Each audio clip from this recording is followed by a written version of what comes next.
This podcast is proud to be part of the TalkSPORT Fan Network. TalkSPORT.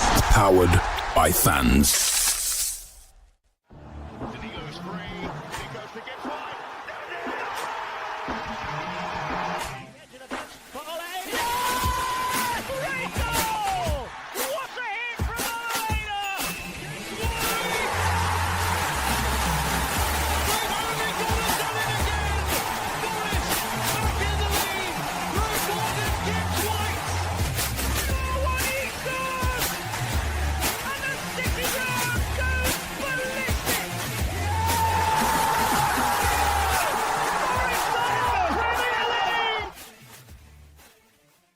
Hello, welcome back to Red Side of the Trent, here to discuss more Leicester City post-match. I'm delighted to be in the company of Christian Brown. Christian, how are you?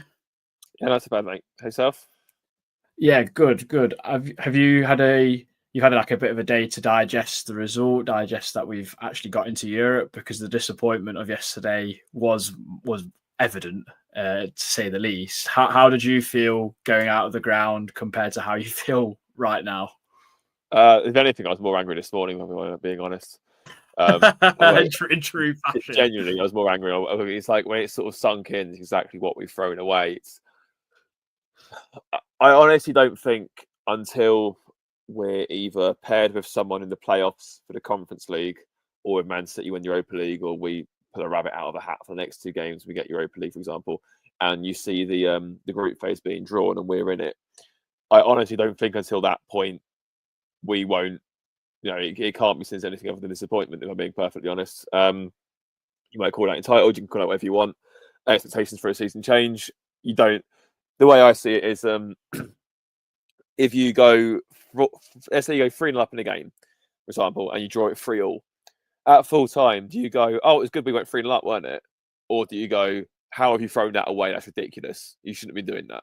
And it's exactly what Forest have done. It's just, I think it's frustrating because we've all thought, and for so long, all season, we've sort of said that, how this isn't like the old Forest. This isn't this is a new sort of team, new administration, new manager, etc., etc. Wolf in sheep's clothing. It's the exact same club, doing the exact same things time and time again. And I think, to be honest, after the Everton game especially, we all sort of came to expect it deep down, and lo and behold, it's now happened. So at least we know our fate for the last two games, and the players can go into those two games with no pressure whatsoever, because as far as I'm concerned, it's all done and dusted. So, yeah. A couple of things to counter so we can have a conversation, because I think it's only right. I understand where you're coming from, because we've been in the top 3-4 for so long. I completely understand where you're coming from on that. The whole this is a new Forest thing. I find it hard, because at the start of the season, expectations were to come between 10th and 14th, maybe. And I understand also where you say they also move those expectations because we're doing well. So it's glass half full kind of thing, I guess, because we have exceeded what we was expected to do, and then we have kind of thrown it away. But I also know that you were so defending the board of not being able to bring in reinforcements in January, because I know that's a well-used excuse at the moment of we didn't buy anyone in January when we tried, and two, it seemed like Nuno didn't want it. And obviously that's come to bite us back on the arse. So I agree and I disagree with you at the same time. Do you know what I mean? It's quite a hard one to put your finger on it in some respects. Like I said, until we're drawn out of those European hats, this is going to be a lingering feeling throughout, I think. Unless we pull, let's say if we finish 6th by default and the FA Cup is inconsequential, and then you're looking at maybe entertaining Dortmund or Porto or AC Milan. At that point, you can sort of swallow that a little bit easier. When you're playing, facing the prospect of losing to FC WAC over a 2-leg playoff, that's what Forest will probably do, the most Forest thing imaginable, doesn't become so appealing then. So, yeah, it's just a lot of frustration at the minute. If I think I saw lad who listens to the pod called John, I think he said it in a tweet where if you'd scrambled up all the Forest results and we finished in the Europa League spots, for example, it'd be completely different. Do you know if we were, say, if we last 2 games and we got into the Europa League when we'd been chasing all along, it'd be a completely different mindset, wouldn't it? Because you'd be like, oh my God, that we've like got there because we fought 2-0. But just because we've dropped the points and we've dropped home games like against Everton and Brentford before we even played Leicester, I guess it makes that more hard to swallow. I mean, I'm kind of quite calm about it. I'm like, I was really angry when I went out the ground, and I've come to the conclusion of like, it is what it is in a sense. And I know that sounds really rubbish mentality to have, but at the same time, you just look at all the teams around us; they're just ridiculous. They pan towards the bigger size. Look at Man City's 115 charges; they're just going unpunished as longer. The more it goes on, the more I just think it's never going to happen, and we're going to get forever punished for that kind of behaviour in football, unfortunately. And we're going to have to pull a rabbit out of the hat to get back to these lofty heights. Yeah, I mean, the fact is, I mean, it was just totally in our hands. I mean, we were third for with 30 plus games played. It wasn't like we just fell into this position and I was like, oh, okay, we're here now. This is nice. See you later. After like the first few games of the season, where it's quite fun when you're at the top part of it. You sort of don't expect it to last. We're in the final stretch and we just not even limped over the line. We just collapsed and can't even try and crawl over it. I don't buy the whole strength proposition. I mean, we might not get chances again. You can't guarantee that Spurs and United will be this bad again. You can't guarantee that West Ham will be this bad again moving forward. The amount of money they've spent, for example. You can't guarantee other teams will be this bad. You have to it's the same with promotion from the Championship. You have to sort of like, if you can capture lightning in a bottle, you have to do it. It doesn't matter what the state your team's in, you have to do it because of how it can set you up for the future. And I think that's what a lot of people are missing the point of as well, because they're saying now that, this Forest team would never compete in the Champions League, blah, blah, blah, blah, blah. That's complete nonsense for a start. I mean, like Reece has pointed out before, these are the same people that said that, Forest absolutely pistol whip Celtic like 4-5-0 easy. Celtic got through to around the 32 this season. So say Forest couldn't do that with the teams that go in there for a start. And also, in terms of recruitment moving forwards, we're going to call it 8-9 changes, new players this summer window. I think that's fair to say, because obviously the depth options we've got now have to be moved on. Other players are, just in general strengthening. I think I totted it up. We're probably about 8 or 9, and that's before Gibbs White's sold to Man City, for example. So he'll need replacing as well. So if you've got Champions League carrots dangle in front of new players, the calibre of player you can sign is so much better than one without. So you could actually fireproof Forest and set them up to compete at this level consistently for the next 5 years if you get this window right. And we've completely blown that chance. And that's the most frustrating element, because it's taken us so much longer to try and get back to these heights that we've all dreamt of. And it's just, probably not going to happen. We might not be in this position again for a long, long time, if ever again. So, do you think the goalposts slightly changed? Because I just want to point out as well that when Aston Villa sold Jack Grealish for 100 million, they weren't even in Europe. They qualified for the Conference League, somehow didn't win it. I think they lost to Fiorentina. I think it was. Was it Olympiacos? I couldn't remember if it was them. If that was Europa League, I thought that was Europa League last year. No, it's why their fans are so very passionate about their opinions of Marinakis, shall we say, because he walked on a Villa Park pitch at the end of the game and sort of celebrated with Olympiacos fans. They got very angry about it. Who did they lose to in the Europa League then? I feel like they lost to someone in that as well. They not played Europa League. They played Conference League and Champions League. Oh, okay. Well, regardless, they've made that stepping stone. They used the money from Grealish to improve their squad. I feel like why can't we do that as well and make them progressive steps? I don't see Aston Villa as much of a bigger club than Forest. I find us that we're quite even keel. Yeah, they've got a slightly bigger stadium, but I feel like we have got very, very similar fan bases, very similar history. So I don't understand why we couldn't follow in those footsteps. Yet we're going to jump in potentially a higher competition earlier than they have. They jumped Conference League and we're going to go in Europa League. So there's sticks and stones to all this. I feel like recruitment can still be really, really good if we put the money in, and also if we do sell Gibbs White for a lot of money. I still think there's wiggle room. I still think we've got a pull. I think we're still a very big club. Players who come here always talk about our history. So I'm quite positive for the window, regardless of whichever competition we're in. I think we're still a good place to come, even if it is as a stepping stone for the bigger and better, because that it works out for both parties in one sense. They either grow with us or they grow with us for a bit. We make a lot of money. We do the same again, and hopefully we get there in another way. And that's just football. But I understand how you're feeling in terms of the throwing it away. The last 3 home games especially have been so abject. And I mean, I want to talk to you about Nuno and his tactics and maybe his trust in certain players, because I just feel, especially yesterday, why did he not play 2 wingers? Why did he not bring another winger on when it was 2-1 anyway? Just to really hammer home that Leicester are a bad side. We just let them back in it by being negative. I mean, yeah, just touching the Villa thing quickly. The quick answer to that is because the waste turnover is 96%. Hence why they're in PSR issues unless they get Champions League this year, because they've got to sell everyone to avoid that. So that's why they've attracted these players. Obviously, how we'd approach it would be completely different, I imagine. But so that's why it's sort of more frustrating. Because let's say you get a player in, someone the recruitment team have found, and you've got a Champions League team and a Europa League team going for him. His wages won't be that high. Where's he going to go? That's the difference, unfortunately. So, but we'll cross that bridge when we get there. It might not be Europa League first, yeah. I mean, as it stands right now, it's Conference League, and we're playing a bloody playoff in August. So, there it goes. As for the game, I mean, I think both this.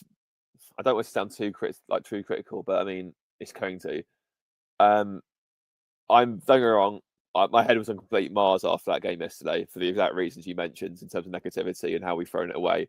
I'm not Nuno out or anything like that. That'd be very silly and very reactive. But it's also true that that's probably some of the worst in-game management I've seen from a Forest manager since Chris Hughton, if not beyond that. What happened yesterday was entirely on him. No ifs, buts, or maybes about it. It is entirely on him. And you can be grateful for Liverpool away and Spurs away, United double over them, and all these other great results we've had this season. Of course you can. You can also highlight his fallacies as and when they arise, because no one's perfect. Yesterday was entirely on him. You can't escape it. It's some of the things I saw yesterday, which is completely nonsensical. I mean, verging from seeing a centre forward who's just come onto the pitch collide with the post so hard that it's nearly come out of the bloody ground and think, oh yeah, he'll be fine to carry on. Let's make another sub. I mean, anyone with eyes could see that Toa had to come off there and then, but he still chose to take Anderson off. You don't need the medical staff to say to you, oh, yay or nay. We all saw the impact. We all felt the impact. If you watched it back on the replay, the bloody post comes out the bloody turf. So, that's probably Taiwo's last game. He's probably broken his ribs, the poor guy. And, to make that sub, knowing full well that had happened, it's just negligence above all else. So, that's entirely on the manager. Entirely on the manager. I mean, you look at how we approached it as well. I mean, the game was crying out for a left winger. The whole time crying out for a left winger. Because as good as Dominguez was yesterday, he isn't a left winger. And you can see it so often. Williams was the furthest left option forward, and he was always facing his own goal. He was never, ever in a position where he could sort of turn directly and get at them, because that's not his game. Williams, as good as he is, isn't someone who's going to beat. He's not like Iron or Jed Spence, where he can weave his way around 2 players. His strength is you get the ball to him and let him cross it. He won't beat a player. He'll get in a position to cross the ball. He will not beat a player to get there. That's fine. That's his game. That's not a slight him at all. He's very good at what he does. He's shown that all season. We're asking him to beat a player and cross the ball. It's not going to happen. We're asking a defensive-minded midfielder to do exactly the same thing. It's not going to happen. There was so much space down there behind. All Leicester did was push up. All it was taking is one ball over the top Madison into a quick direct winger like, I don't know, Ramon Sousa, who'd have thought it, could run in behind and then make something happen. We saw it on the right-hand side, time after time after time for Aina and Alanga. They were petrified of Alanga yesterday, Leicester. We didn't play into that at all. It's just so frustrating. And then obviously you look at the subs themselves, taking Dominguez off. If you're going to do that, bring a winger on. If not, there's no point. Keep on the pitch. He was one of the best players out there. Stupid. Completely stupid. And then I'm going to say it. I'm sorry. Yates coming on was a disgrace. Absolute disgrace. He didn't deserve anything after how he played against Palace. That was probably the worst sub-performance this season against Palace. Gets rewarded with a sub-performance yesterday. And what happens? He comes on. We lose all control in midfield because of it, because it turns into a scrap right down to how they want it. And what happens? They play around and score. They get space that wasn't there before because it's turned into a scrap. We lose the fight and they score. It's woeful management. I'm sorry. That's entirely on Nuno. He has to take responsibility for that. Yeah, I find it hard to disagree. I find it hard to defend Nuno. I completely agree. I said this yesterday. I thought Ibrahim Sangare was really good yesterday. I know Reece said because they let him have time, but he created a lot of time for himself. I thought he was in the right place, right time, intercepted a lot of passes, was in just good at shielding the back four really, and coming in between the two centre halves to start attacks. I thought he was good at doing that as well. And I hope that continues. But yeah, I'm in agreement. The Awoniyi thing was completely baffling. And if you were still going to want to take Anderson off, I said this yesterday, should have bought on both Jota and Sosa personally. If you're going to try and go for it and want to attack, it was strange, very, very strange. And I get why Marinakis was so annoyed at the end of it and coming on. I don't know if he was coming on to speak to Nuno. It didn't look like it at the time, but I think he'd have still had to go at him regardless, to be fair, because it was a bit weird. I would like to ask him that. It's very strange. And it's such a sour note because we have got into some form of European football after 30 years. Chris Wood hit a landmark goal of hitting 20 for the first time ever in his career in the Premier League, should I say, because he has done it in the Championship. And at the age of 34 for a team that was scrapping relegation for the last two seasons. And that is some achievement from Chris Wood, first of all. Christian, we'll talk about that. Oh, mate, again, magnificent. I thought I started to feel it wasn't his day yesterday. Obviously, there was that one he put over from the Elanga cross. A great ball that for Elanga as well. That's a striker's dream, that ball. I was very surprised to even get on target, to be honest. Then there was that one where Williams cut it back to Dominguez, and it was just that split second too quick for Wood to react. He sort of, as he got his head on it, sort of just looped safely wide. I started to think, maybe it's not his day, but that ball from Gibbs White's perfection, absolute perfection. And there's a few people around me at the grounds. To be honest, I think it sounds weird. It sounds weird because he got a goal and assist, but it probably wasn't Gibbs White's best game yesterday by any stretch of imagination. I thought a lot of the things he tried to do to try and get us moving didn't really come off. Was caught in possession a few times as well, which is a bit unlike him. But then obviously he gets a goal and assist. So what can you say? Talk about leading by example. But that ball was absolutely magnificent.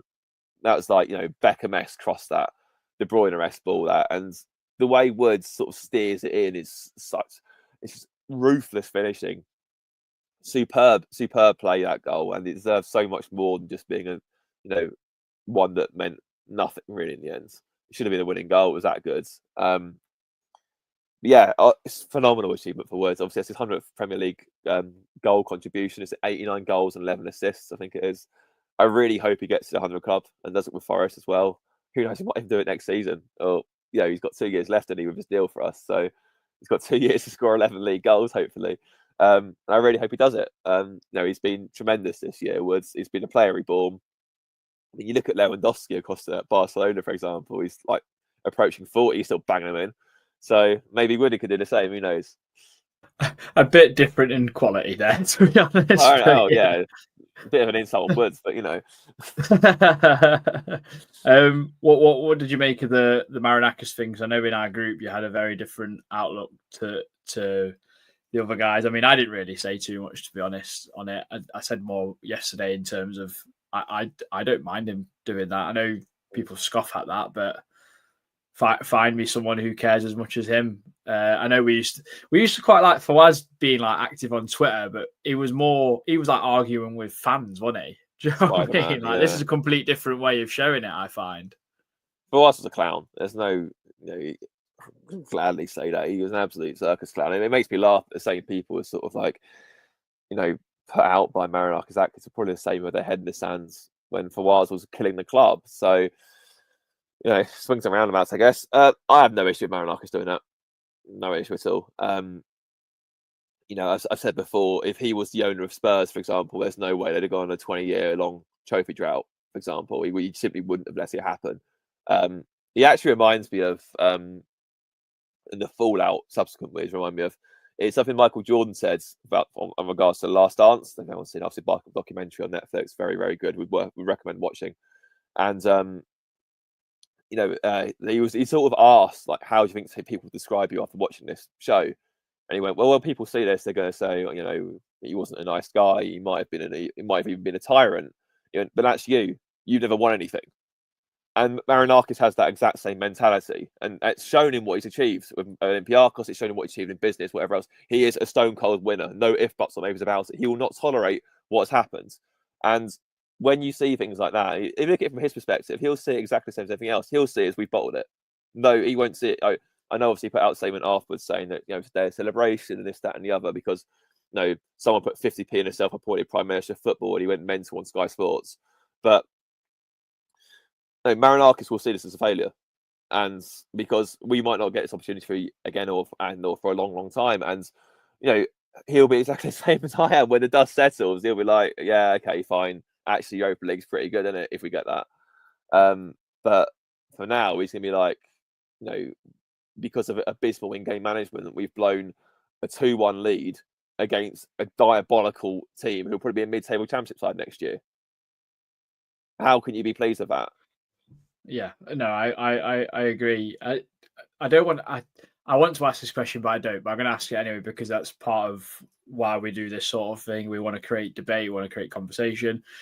Do you see a scenario, maybe next season, depending on how it goes, where we actually might part ways with Nuno?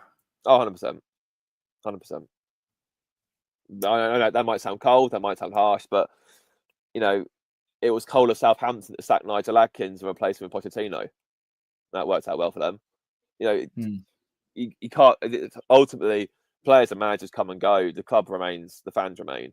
So it's his football club ultimately. And yeah, I mean, I don't think it depends what the expectations are next season. If we win a relegation scrap next season, they'll go 100%. Oh yeah, no, I can see that because the levels have now been set, haven't they? Really, because the only reason I say that is because I've always had the impression, though I've enjoyed watching Nuno play, I've enjoyed watching the style of football because I love the counter-attacking way it goes because it's like, when's it going to happen? When are we going to do it? It's always really exciting because it looks kind of like the flying V out the Mighty Ducks in a sense. But I just kind of think it. In overall, in the bigger picture, as someone who, me and you are, I like to think we like football from a different viewpoint. We can watch it as a neutral if we want to. I don't think the style is sustainable. You look at around the league I get it because I like being the rebel team of not playing the same way as everyone else, but I'm not sure if Nuno has it within his tactical nous to make us have that control. But maybe if we get some recruitment right in the summer, maybe he can turn us into that and we can have that both sides where we can be a team that play on the counter, we can be a team that have control. He needs more wingers for that to happen in my eyes. He needs better ball playing players in certain positions. I feel sorry for Nico Williams because I do feel like him not being left-footed really kills us as well at certain times because his inability to cross on a natural foot. He's not bad on his left foot, but he's not brilliant either. And then I just think as well, because he worked with Marco Silva at Olympiacos and there's a bit of a murmur that he might be going to Saudi, is there a slight thing that Nuno might think, I really enjoyed working with Marco Silva. It worked really well at Olympiacos, but he went on to Pastures New for a better opportunity. I can't remember where he went after Olympiacos. You might know better, but Marco Silva is a very, very good football manager. And although Fulham are below us in the table, are going to finish below us, I think his football is superior to ours in the long run of things, to be honest. So I don't know if that could play a part either. But potentially, I mean, I suppose obviously Nuno. Can't profess to watching much Saudi Arabian football, of course. But Nuno did win the league, obviously out there with things Al Ittihad, whatever it was. And he had Benzema up front, for example. You probably can't win the league playing the way that we do. So you'd assume that they were a bit more expansive and whatever else. So obviously, we've all said that's the next logical step for this football club to take because we are going to have to learn how to break teams down that, who like Everton, like Brentford, like Palace, like Leicester, have just gone, right, okay, play a high line, give them the ball, see what happens. And let's see if they can get in behind you, because that's their only hope. And they're not playing a winger, they won't do it. Simple as that. So that's going to have to be the next step. Whether Nuno can do that or not is another matter. I suspect that'll be where his job security is determined by next season, if he can do it or not. And yeah, that'll come obviously in the summer of recruitment, and we'll have to see. We'll have to see on that front. I'll be very surprised if he sacked this season, but or this summer even, after achieving Europe and whatever else, even if silver is available. But yeah, in terms of long-term security, I mean, what manager survives more than 2.5 years these days anyway? It's difficult to say. So we'll have to see. You're always as good as like your next 3 to 5 games normally now in football. It's so cutthroat sometimes. I thought I'd just ask the question. I think it's a worthy discussion because of, like I say, football moves on so fast, but also I just think the style of football kind of will hinder us unless it does change and recruitment does happen. But do you know, overall though, like when the dust settles, and like you said about when we actually getting drawn in these in whichever competition, hopefully it's the Europa League at least. I mean, there is still a fighting chance that we get Champions League with the last 2 games. There's still a possibility. Are you looking forward to that? Are you looking forward to some of the journeys we can go on? Obviously, it's been 30 years. In both of our lifetimes, we've never seen this happen, and we're gonna experience it one way or another. And I mean, it's exciting, isn't it? In one sense. Yeah, I mean it is. I think obviously while there's still a bit of uncertainty as to what competition it is, it's a bit sort of like, okay, because it'd be very Forest if our European adventure ends with 2 games in August against Servette or someone like that. So in the Conference League. So until we actually know what we're doing and what the sort of the lines are and whatnot, then we'll have to see. But yeah, I mean, it's pretty tantalising, really. I mean, amidst all the disappointment and frustration, amidst everything else, like if you're telling me that, you know, you've got like games against Dortmund, you know, like I said earlier, even the lower pots of the Europa League, you've got teams like Rangers, for example, that'd be really exciting for our fans and whatever else. You know, there's a lot in the Europa League. There's a lot there. There's a lot there for us, and there'll be some amazing trips for us to be had there. And you know, Wolves went fairly deep in the Europa League. I think like the quarterfinals, I think, before COVID, and then obviously it was very. Oh yeah, so they got to the quarterfinals, and it was like a 1-legged shootout. That was it. They lost it like by a goal, I think it was, and so obviously they couldn't defend it, the second leg to determine how it was all structured. So you never know. I mean, yeah, it's exciting. It's just we don't know what competition it's going to be yet. Like I said, the way I've seen it these days is that it's Europa League at best. And I'm being perfectly honest. I think we're not relying on Luton being dreadful or someone like that to slip up, because these big teams won't. They just won't. I know City drew with Southampton at the weekend, but that's a massive one-off, and that's the week before a cup final as well. So no, I can't see it being Champions League.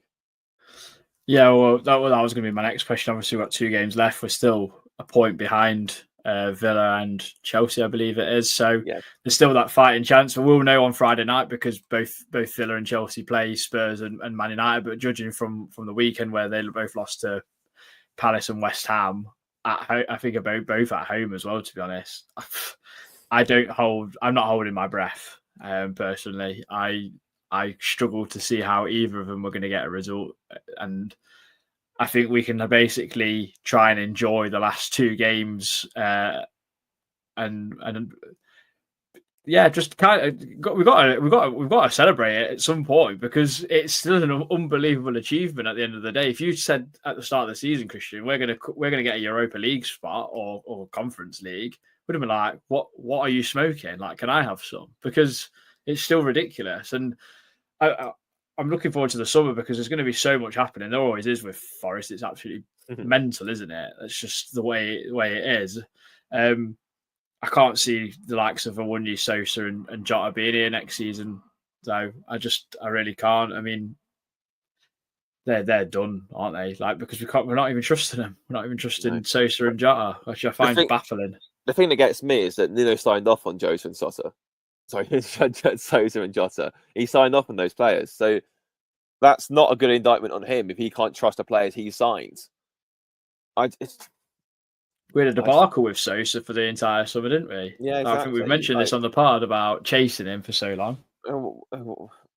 Complete waste of time, wasn't it? At the end, I get obviously, the expectation was 10th to 15th, whatever else. That I think even now, if we still finished 11th and had none of this excitement, it's would have been a good season. We've really seen that as progress. Of course, we would have done. And maybe he would have played more then. Maybe he would have been better then. Who knows? But I don't know. I think what you say is true. I mean, like I said, I'm in the mindset now of still a lot of anger and frustration, of course, but we might as well treat these last two games as a party because we have made European football for the first time in 30 years. And you're right. By the time we play on Sunday, we'll know exactly where we are because obviously we'll know if there's still a fighting chance Champions League or not. Not that it matters anyway. The way we've been playing the last 5-6 games. But we'll also know competition will be in or likely to be in because obviously if City win, it's Europa League anyway. So when you've got 2 games left of thinking, come on then, get me at San Siro for AC Milan versus fighting Forest in the Europa League game. You've got all those things to sort of look forward to. It's sort of the clouds disperse a little bit, I think, at that point. But yeah, it's just morning now. It's funny because even though I think if we still win on Sunday and results don't go our way, we've still got one game left to actually get in, and which is beat Chelsea. But then we're relying on teams to drop points. I think Villa play Spurs, don't they? Last game of the season. Yeah, you may as well chalk up 6 points for Villa now. They aren't going to drop anything. I'd be very shocked. So that's done unless they have a Forest moment themselves and completely capitulate, which I'd highly doubt they'll do that because of the amount of the player quality they've got and the experience in their ranks. They're getting 6 points from those games. Sorry. Like Chelsea as well. I know I said Chelsea are awkward against Man United, and Chelsea were like pretty abject really against Newcastle. I know obviously got a red card in the second half, but even before that point, they weren't great. They aren't going to lose to Man United. So, who's their final game of the season against? I actually don't know. Chelsea. Do they play Fulham? No. Oh, of course they are. Oh, for goodness' sake! I'm having a right brain fart. I kind of find it hard to have that faith. I really want to, but it's just very difficult to have it because it really annoys me that the two teams that if it hadn't been for the bottom 3 being so bad, Man United and Tottenham are 16th and 17th, which is ridiculous. You only see that on like computer games, if that, and they're both stinking up the gaff this season. We've done the double. We've got more points in them 4 games than Derby got in that low season. That is how bad they've both been, and one of them is going to get in the Champions League this season or for next season. It really hurts because they've both they don't deserve it because they've not done it over a 38 game period. Yeah, but you have to remember their path to Champions League isn't set over a 38 game period necessarily. We all knew before the ball was kicked, you win Europa League, you win the Champions League. So if one of them does win it, you have to say they do deserve it because they've gone through that and done it. And, fair enough, they've got a trophy to boot and Champions League. Maybe that's how we'll get to the Champions League. We'll win Europa next season. But you never know. No, I mean the only positive thing I can take is that if City do lose against Palace, which I actually think is quite possible. I generally do think it's probably quite likely. Actually, Palace are coming into it on pretty good form. It wasn't that long ago. It was only a couple of weeks ago. They went 2-0 up at the Etihad. Could have gone 3-0 up. Kamada being a clown sort of ruined that, unfortunately. But the fact they caused them those levels of problems suggests that they could probably do it again at Wembley, especially the way they've been playing. But Bournemouth are only 2 points off 8th. And Bournemouth have Man City on the Tuesday after the final. So if City do lose that game, Bournemouth will be going there thinking, right, if we win this, we've actually got a chance of getting 8th. So, I don't know. It's kind of trying to clutch at straw. If City win the final, if City win the final, City need to win it to have a chance. If City win the final, they'll go into it. Bournemouth have fire up their arse. Throw the kitchen sink. Throw the kitchen sink at them. Because then that actually becomes the most exciting aspect, really, because you've got Brentford, Brighton, and Bournemouth all competing for Conference League then, and there's only 2 points separating them. So that probably is where the main focus will go towards the last day, because Champions League's done and dusted, really, to be honest. But yeah, unless some sort of miracle happens, but we can hope. Anything else that you want to talk about? Any other issues? Any other news? Not seeing anything really. I mean, I imagine it won't be long until the links start pouring in. They already have. I mean, that Yilmaz from is it Galatasaray? He's been linked to us again for a while, isn't it? Yeah. I don't know whether that's agent talk or we are actually generally interested. Obviously, there's been a link with Danilo going. I think we've already spoke about that. We've already spoke about Gibbs White potentially leaving. What do you think to this whole 80 million plus McAtee potential deal? Because I'm not really seeing a lot of James McAtee. I don't really remember watching him too much when he was at Sheffield United either.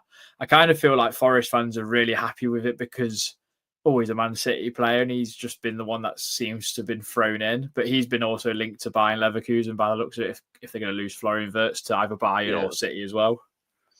I think that'd be interesting. Forest and Leverkusen tussling for McAtee. I think that he's a decent player, McAtee. I think anyone looking good in that Sheffield United team last season, deserves some sort of medal or credit. But he's been trusted a fair bit this season in the Pep. More so than Cole Palmer was in the Pep, has to be said. Whether that's down to results or whatever else, he's been thrown in a bit more. Generally rewarded him as well. He obviously got a hat trick in the FA Cup. I know scored, I think, twice again that Palace game, that 4-2 win. Looked very good, sort of like hovering in between the right wing and like in that attacking midfield position. So versatile player, obviously left-footed, which is quite nice. Can come up from the right wing as well.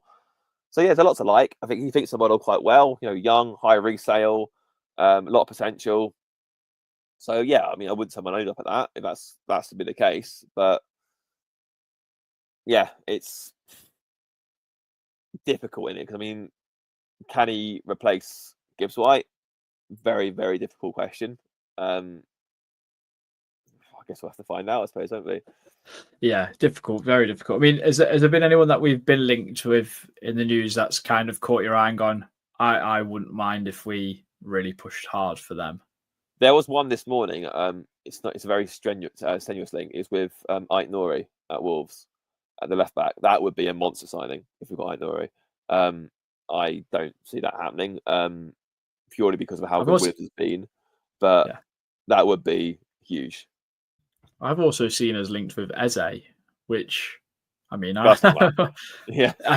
can't see it happening either. I think you mentioned it. He wants to leave to play more for England.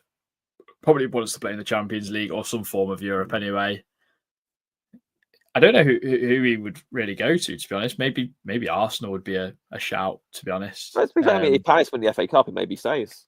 Because they've got to go for league. Maybe. Very straight. But I'm sure we'll be having a lot of these conversations throughout the summer anyway. I think there'll be so many links because like you said, I think there could be between 7 and 10 incomings, never mind outgoings. if you think about it, like, so obviously he want the same sort of size squad, I reckon, Nuno. So let's assume Miguel's going to go. I think that's had a few rumours as well. He goes back to Brazil. Hennessy's out of contract, so he'll probably go. So you're looking at 2 goalkeepers there off the bat already. We know we need a right back. We need a left back to replace Toffolo or Moreno, if not both. That's 4 there. Obviously, Binden's coming in. Then you've got obviously you need 2 new wingers. So that's you're already on 6. 2 strikers really. 1 to as the third option and 1 to replace Taiwo. So. And then if Gibbs White goes, you need a replacement for him. So that's 9.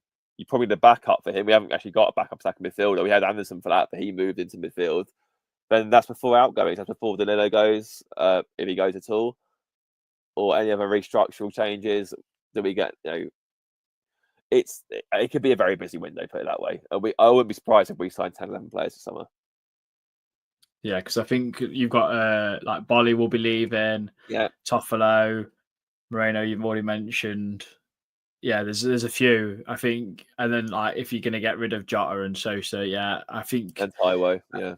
I think also, like, we're still a bit unsure on Aina signing a new contract. Nico Williams has obviously been rumoured to be being offered one. Gibbs White was being rumoured to be offered one. We don't know what's happening with that. Callum Hudson-Odoi is exactly the same. So it's gonna be a crazy summer, man. Like it could get could be quite damaging. I don't know if because a lot having 10 players coming is a big amount to integrate into your team and hit the ground running as well, especially if you're hitting the foreign market as well, because if they've not played in the Premier League before or whatever, that's a complete new experience. And if they can't speak the language, that's even more difficult for them. So yeah, very big summer ahead.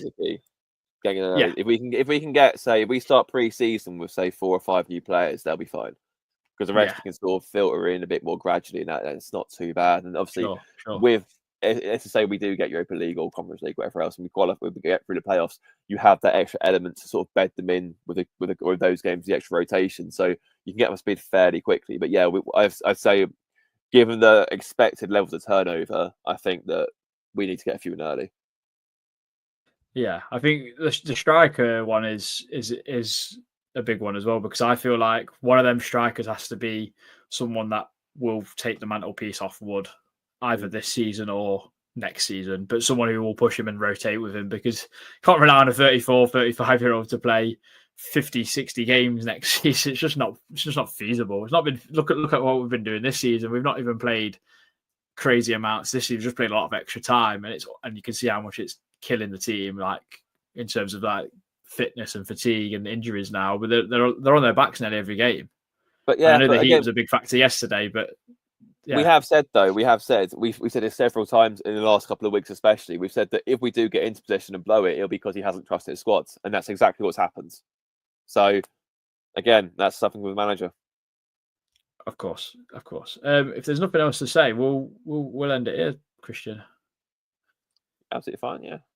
Okay, cool. Well, if you've enjoyed the pod, drop us a like, subscribe for more. We'll be back with a West Ham preview of some sort before Sunday, but until then, hopefully the weather keeps resuming to be lovely. But yeah, hope you all have a good week. We are in Europe. Let's just remember that. Let's not get too down on our laurels. It's been still a magnificent season, although a slight disappointing one towards the end, I guess, if you want to look at it that way. But it's still Europe. We'll get your passports renewed and all that, and look at some other leagues the way we might be going. But until then,